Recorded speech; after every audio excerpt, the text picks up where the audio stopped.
from exploring and seeing the vast oceans on our planet. And now I'm into probably the greatest and most strenuous journey that I've ever undertaken. Partnering with my blind friend Chris and building a house. We've got a guy who's busy leading this build who can't tell a straight line from a skew line. This can't be a recipe for success, or can it? So Riaan's taking on the role of foreman. Basically, he's going to be my eyes. I just want to get stuck in and prove that a blind man can do anything that a sighted person is able to. I guess when we named this building Blind, we wanted to be honest about what we were going to do. But when you say it over and over, it gets scarier and scarier. We are going to be building blind.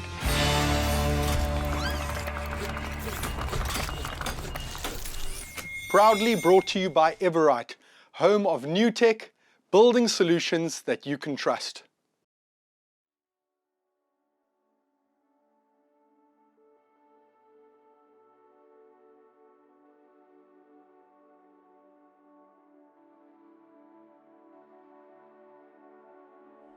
Every morning something really awesome happens.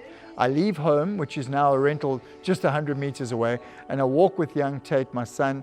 We push the gate open together and we come onto the land, and then Tate takes a minute to run around and get all excited. This is my favorite pile of stones. This is my bedroom, and he runs all over the place until his grandparents come pick him up to run him off to school. It's a special time for me. I've always enjoyed that calm, that peace, hearing the roosters call in the distance and just the birds coming to life, and now I get to share that with my little boy. It's really special.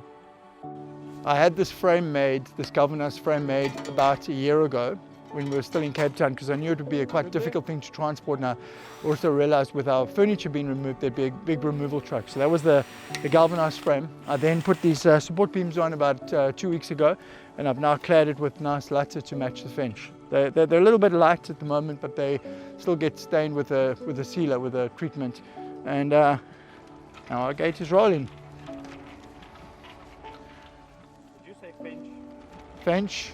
Did I? Fence? Mensch? Mensch, fence? Yeah, so Swartland's got a couple of divisions, just like Kenzo do the aluminium doors. Michael is the guy that does the garage doors. And he came and used a little laser beam and he measured them out, and yeah, really nice guy. We had a bit of banter and a good chat, and he's quite keen, once I've got my curing room going, to come and do a bit of charcuterie with me. So it seems like through this entire project, I'm not only making good connections business-wise, but making people that I see as being friends down the line. Just figuring out how it is, what is most vital for us to spend the funds that we have available on, so we don't spend on something stupid or spend our time or waste our energy doing something that actually doesn't help us get stepping towards the ultimate goal of having a roof over the head, having walls that are clad with windows and doors, so that we have a lockable shell, certainly within the next month. December's around the corner and we need to get into this house. Because then I've got a 300,000 rand personal loan that I need to squash as well. Yeah. So that first draw, that's the first thing that's got to paying interest on all of this. Fucking crazy interest on that. So I need to smash that on the first draw. The first draw needs to be a big draw. So we've given him a budget, and he now can get stuck in and transfer a whole bunch of money over to his account, and he's gone on a shopping spree. So he really wants to help. He's a good guy.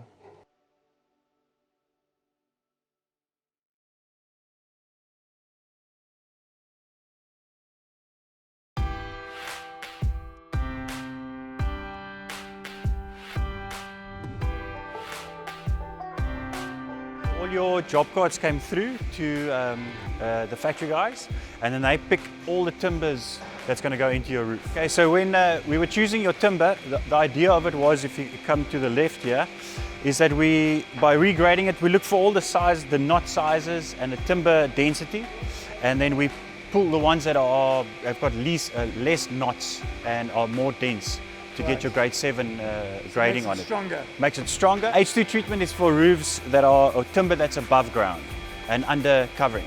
So that's the right treatment for your They carry one heck of a lot of weight. You They do. The roof tiles are equivalent weight of a bag of cement per square meter, something like that. That is correct, yeah. That's crazy. That's a lot. That is crazy, but in your roof we actually got special bracing that's going to be put in.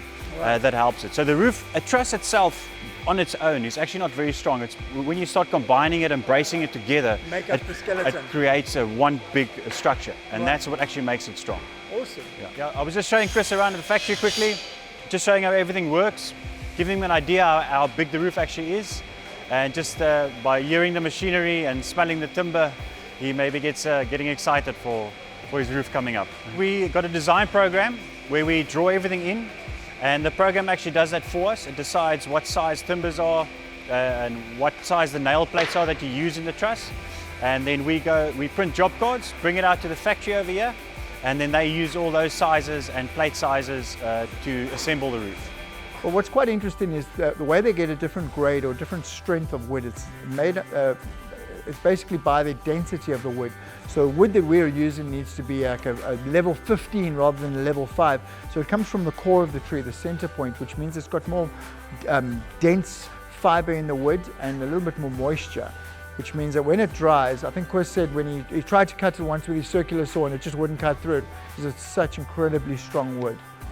And if you see the spans of our trusses, you'll understand why it's necessary. We actually put on a USB, we bring it to them, and then they plug it in and they actually click on it's a touch screen, so they choose every single piece of timber, and then the speeder saw sets and cuts at the right angle. A lot easier. Much easier. Yeah, 100%. Yeah, there's a lot. If you could see now, there's a lot of pieces lying around here, I'm sure they are. all being cut at the angles. It smells like I'm in a sawmill, so I'm sure Right, they are. there's timber all over here. To put a structure up like this, I would assume it's going to be about 3-4 days to put it up. The challenge is just getting these trusses on top first because of the big spans of the trusses. But once you got it all braced and in its place, it can go. That part can go actually quite quick.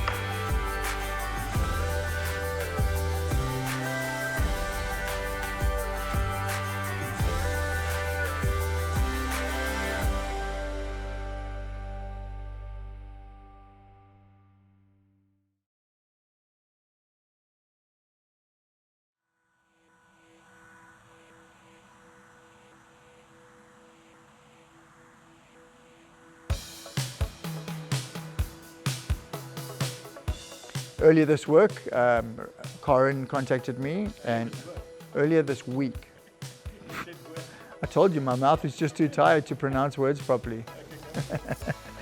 Earlier this week, Corin contacted me and said that our tiles will be arriving the following morning, which they did very early the next day they were here. And quite luckily, they were able to use the crane that's on the truck and pop them straight over the fence, because otherwise we would have spent the entire week carrying tiles inside. There's a massive, massive mountain. I think it's 26, 27 pallets worth of roof tiles that are standing ready to go onto the trusses as soon as they're up.